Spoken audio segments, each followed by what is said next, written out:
Johnson. I'm delighted to say I'm going to be joined now by the Speaker, Mike Johnson, and we'll come back to the panel. Speaker Johnson, welcome your uncensored debut. I finally got you. I'm sorry it took so long, Piers. I'm a big fan, always have been. So you're a busy man, and it's great to have you. We've just been debating a couple of things there with the panel, which you can probably put some light on. Just for the record, in the big, beautiful bill, did the federal government propose to increase spending on law enforcement or decrease it? It probably was a slight increase. I mean, we put a lot of emphasis on returning to law and order and the rule of law. The president's demonstrated that with executive orders and everything he's done, employing the National Guard in these dangerous cities. And Republicans in Congress are fiercely committed to that as well. We're limited in some respects in what we could do in the big, beautiful bill because it was a reconciliation bill, and not to get too deep in the weeds on the nuances of the way the legislative process works. But when you're reconciling a budget, and what you have to do is prove that you're going to basically reduce it. And so that's what allows it to meet the criteria to pass with only a simple bare majority in the Senate instead of the necessity of 60 votes. But that said, what we did was reprioritize a lot of the spending, and you're going to see the effects of that. It's ridiculous to me that these big city mayors in these blue cities are resisting the help, because I've been pointing to Exhibit A of Washington, D.C., and I tell all the press corps here when they challenge me on it, you're able to walk to your car safely this afternoon and not be in fear of having your purse snatched or your car jacked because President Trump is down the street at 1600 Pennsylvania using his resources to make you safe. How can you even ask these questions? It's absurd to me. The argument, as you know, that comes back, and one of the panelists cited you personally in your district, and they say there are a lot of red districts, states, counties, where there is a lot of crime. The idea that it's only a blue state issue is disingenuous and just playing partisan politics. What do you say to that? Well, look, the reality is that crime is a problem in a lot of places around the country. My hometown of Shreveport was cited by Gavin Newsom, who's trying to troll me and being disingenuous. The challenge in Shreveport is that you have a district attorney who was funded by George Soros, a Democrat who runs the show there. And so it's not just the demographics of the city. It matters who's in charge, and it matters what policies they enforce. You have a lot of Democrats who are fiercely committed still, even though they don't want to say it publicly anymore. They really would like to defund the police. They want soft on crime policies. They want to continue the madness that has allowed the crime to rise to these record levels. And we're not having any of that, and we have to stop it at any cost. There are a lot of people, as you know, who love calling Donald Trump a fascist, and people that support him fascist, and people that work with him fascists, including yourself. And one of the things they're citing, I've always thought this is a ludicrous thing, by the way, to use the fascist term, but one of the things that they cite is what is going on right now with the deployment of federal troops into states, which they believe is unconstitutional and the first obvious step to fascism. What do you say to that? Well, I will tell you my analysis as a constitutional attorney. That's what I did for 20 years. I litigated constitutional law cases in the courts before I got to Congress. This is not unconstitutional. The first responsibility of the government, including the federal government, is the safety of the people. There's national security perspectives with regard to how we face challenges internationally, but domestically as well. And the use of the National Guard in these scenarios, for example, has been very effective. In Washington, I've cited D.C. as a good example. The liberal Democrat mayor here actually, as you saw, applauded the use of the National Guard. She's grateful, she said in her own words, for the reinforcements because the Metropolitan Police was not large enough or didn't have sufficient resources to be able to tackle the problem. Well, we've got crime under control. I mean, it dropped dramatically, like 85% in some categories here. And that's an effective thing. And the National Guard troops who are being deployed to do this are grateful and happy that they're able to provide this service. It's a win-win for everybody. So that's not a violation of the Constitution. It's the application of common sense. And some of these Democrat governors and mayors are using it for politics because they have Trump derangement syndrome, and that literally drives their decisions, whether it's good for the people they serve or not.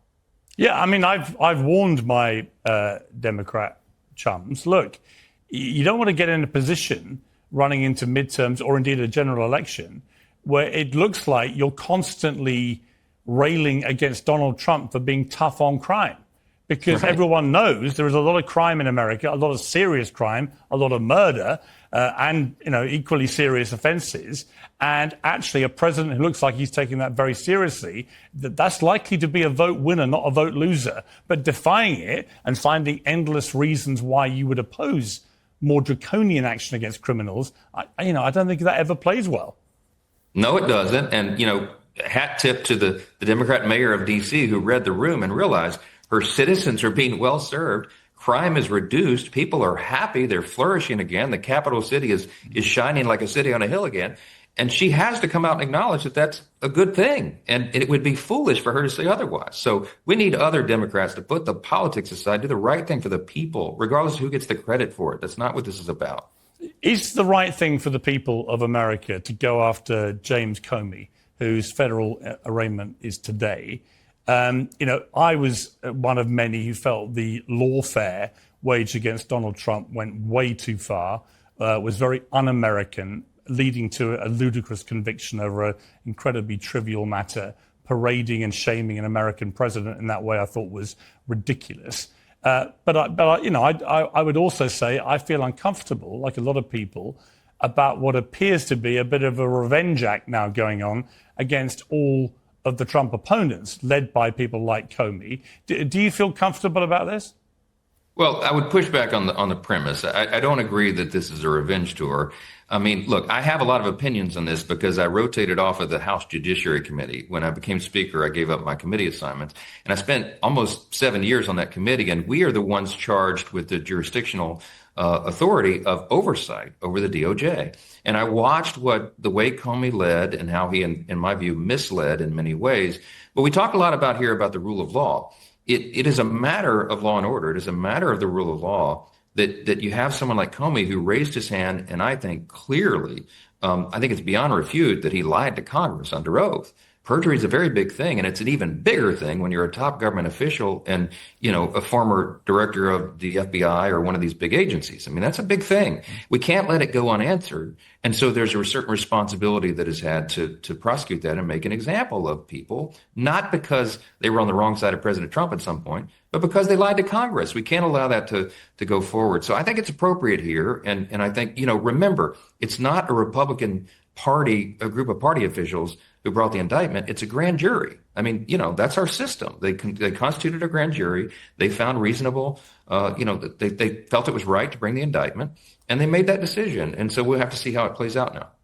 Why have all the Epstein files not been released? And do you think they should be? Well, they're in the process of being released. And this is a very important point. The House Oversight Committee is on this like white on rice, as we said down in Louisiana. Okay, you've got some of the biggest bulldogs in Congress, Republican and Democrat side, united in this quest to have maximum transparency. They're going through it methodically. They're issuing subpoenas. They're being complied with by the Department of Justice. And anyone has these files. Look, I know there's a team deployed. There was a team in New York City over the last 2 weeks combing through the Epstein estate files and going through to find things that had not even been anticipated before. You have 34,000 pages that have already been released. There's more on the way. You've got pending subpoenas out to a number of, well-known figures and public officials, et cetera.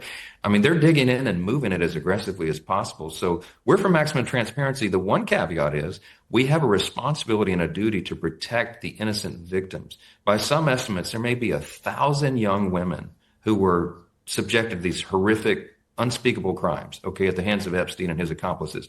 And we want to make sure that their identities are protected. So they got to be properly redacted in those files to make sure they don't suffer more harm. And I think that's something everybody agrees with, and we're trying to make sure it's done the right way. No man has been actually convicted and put in prison for any offense connected to the Epstein thing, despite, as you say, maybe 1,000 female victims here. Are you confident? Yeah. Well, it's an important point to make. We're in this investigation in the House Oversight Committee. Not only are they trying to bring justice for the victims, they're also trying to determine how justice has been denied for so long and who is responsible for that. And that's a critical component of all this. Just one final point on that. Ghislaine Maxwell's attempt at an appeal has failed. Donald Trump was asked if he might pardon her. As you know, it's a very contentious issue. He kind of batted it away and said, we'll take a look at it, which seems to suggest the door may be open. Would you want to see Ghislaine Maxwell pardoned, or would you want the opposite? I would never even consider it. I mean, she's a convicted human trafficker. She was a party to this. She set it up by her own admission. She was involved in all this. There's no way she should ever leave prison. Let's move on to the government shutdown, because we did a bit of research. You'd expect nothing else, Speaker Johnson, I'm sure. That since 1976, the Republicans have triggered a shutdown 7 major times. The Democrats 3 or 4, depending on how you categorize a full major shutdown. So you've basically been doing this twice as often as they have. Does that give you the high moral ground now to throw opprobrium over them for this shutdown? Well, yes, because listen, you can't look at those statistics in a vacuum, okay? Every one of those circumstances is different. What's really critically important to point out right now is, unlike many of those skirmishes in the past, when a CR was loaded up with partisan priorities from one of the parties in one of the chambers that was in charge, right now you have unified Republican government. And we did not take this opportunity to do that. What do I mean? Piers, we did not add a single Republican policy or priority or poison pill or gimmick or trick to this very clean, very simple CR. Why do we call it a clean CR? Piers, it literally is simply a continuation of exactly the current status quo in spending and policy, which, by the way, is Biden-era spending and policies. We're still operating, enduring that. We're in the appropriations process to try to change it, but we ran out of time because the end of the fiscal year is September 30th. So we just needed a simple 7-week stopgap funding measure. I could have loaded it up with a bunch of Republican stuff, but I didn't. And that's why the only choice the Democrats have right now in the Senate is to vote to open the government so that we can continue the partisan discussions. That's the difference between now and in the past. This is a totally clean, totally good faith effort, and no one can tell you otherwise about it. You're a man of faith, and you've invoked your faith since the very start of this shutdown. Do you hope that your prayers get answered sooner rather than later? I do. I mean, I prayed about that this morning before I came into work and did my press conference. This does and it exacts real harm on real American people, and they should not be pawns in a political game. It's disgusting to me. I mean, I kind of lost my temper at the press conference we here about an hour ago because I'm so aggravated by this. I can't believe that they would pick a fight. I'm just going to say this very plainly, and I don't mean this. I'm trying to practice as much Christian charity as I can in this job, Piers. It ain't easy every day, okay? But it's very simple what's going on here. Chuck Schumer did a 180-degree turn on this. He gave impassioned speeches as recently as March of this year why the CR, the same CR, by the way, had to be continued and all that. Why did he change his mind? Because he's afraid he's going to get a challenge from his Marxist left in New York, because that's now in vogue in New York, apparently. They're going to put a Marxist in as the mayor of New York City. And he's terrified by that because he's yesterday's news. So he had to pick a fight against Trump and show a fight and show he's tough and show he's further left than everybody else. And that's what this is. I mean, pure and simple. That's why he changed his tune. And there's no other way to see it. Everybody who's on the Hill and is paying attention sees it clearly, and he needs to be called on it. We need this to come to an end. And yes, I'm praying that it ends quickly, because we've got troops and young pregnant women and veteran services and all these other things we could talk about all day long. People are suffering because of these games, and I've had it. Talking of changing tunes, you came out strongly on the issue of Bad Bunny performing at the Super Bowl. Had you ever actually heard of Bad Bunny before last week? Didn't even know who the guy was, okay? And they asked me in the hallway, and they said, who you think would be suitable? I don't know. Lee Greenwood, man. I'm on the other side. I don't know. I don't think, it doesn't sound like a great choice to me. Look, what I'm concerned about, what I said, is a lot of young kids, people watch the Super Bowl, right? And you need to uplift positive things, American values, and not have this controversy. And it just seems unnecessary to me. You don't think that maybe you're a little bit older, Matisse, to be telling young people what they should be listening to on Super Bowl day? My kids would probably say so, yeah. I still like 80s music, okay? I mean, I confess. But, you need somebody at the Super Bowl halftime, in my view, that can appeal to a broad audience of everybody and not leave out those of us who grew up in the Reagan era. You know what? I don't disagree. It's because it is a uniquely family event, the Super Bowl. It is. You know, when I watched it in America with American families, everyone's there. Your grandparents, the kids, everyone's there. You actually don't want people that are going to alienate half that room of your family before they even start performing. So we're reaching a point of agreement at the end there, Speaker Johnson. Always a good way to end an interview. Yes, and I would say you have the greatest accent in all of media. It's not fair because you sound intelligent, whatever you say, Piers. It's really not fair to everybody else. Do you know, I was given a brilliant quote about my accent there. It was an NBC executive. He said, you know, Piers, to an American ear, the English accent always conveys an air of presumed higher intelligence. And then he paused and said, which may not actually exist. I'm with him. But I will take it. Speaker Johnson, thank you very much indeed.